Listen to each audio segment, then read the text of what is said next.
大家好，歡迎收睇《獨海浮沉》，我係司徒夾帶。上星期咧就開箱咗我台面呢隻象神嘅旗艦地盒啊，咁佢嘅設計好特別嘅，左右分立吓，即係左右兩邊唔同嘅物料嘅接地，咁左右兩邊咧係唔同聲嘅。咁見到背面咧有4個窿吓，咁呢4個窿嘅用途係唔同嘅，最左同最右咧就俾你插設備用啦，而中間呢2個窿咧係可以俾你並聯啊，兩邊嘅地你並聯咗佢之後咧，就作為一個共地啊，可以一齊用又得。咁有幾個玩法啦，我最主要都係用喺膽機上面啦。嗱，咁你可以獨立插呢邊，又可以獨立插另一邊，又或者可以並聯咗佢，試下個效果又得嘅。咁過去嘅週末咧，我就反覆測試頭先講嘅唔同玩法啦，亦都試咗兩邊啊所謂唔同嘅效果，發覺真係有啲唔同喎。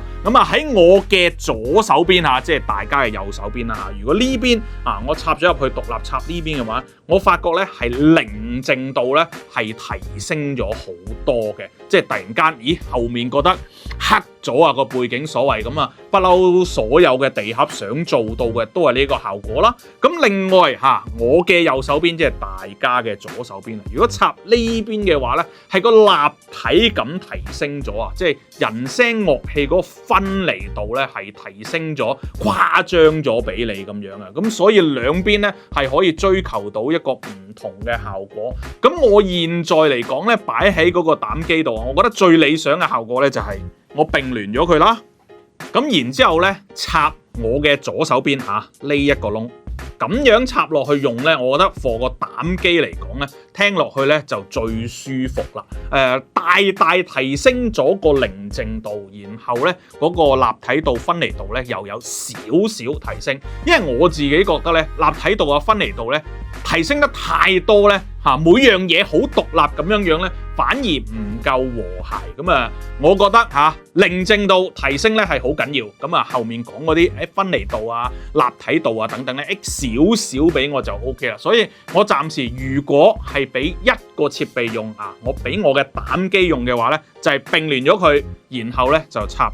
呢邊呢個窿嘅。咁呢條攞嚟並聯嘅線咧，跟機咧亦都已經送埋噶啦。如果有啲朋友未玩過地盒嘅，唔知地盒有乜嘢效果想試下嘅，咁呢個地盒咧就可以一次過俾2種嘅效果你試一試甚至其實佢唔止2種效果啊，1、2、3、4有4種效果，因為獨立左、獨立右，然之後並聯佢，你插左邊，並聯佢插右邊，有成4個唔同嘅玩法嘅，4個唔同玩法都有4個唔同嘅音效可以俾到你。咁加上佢唔係好貴啦，一個旗艦地盒嘅範疇個級別，只不過講緊4000零蚊。我自己覺得做工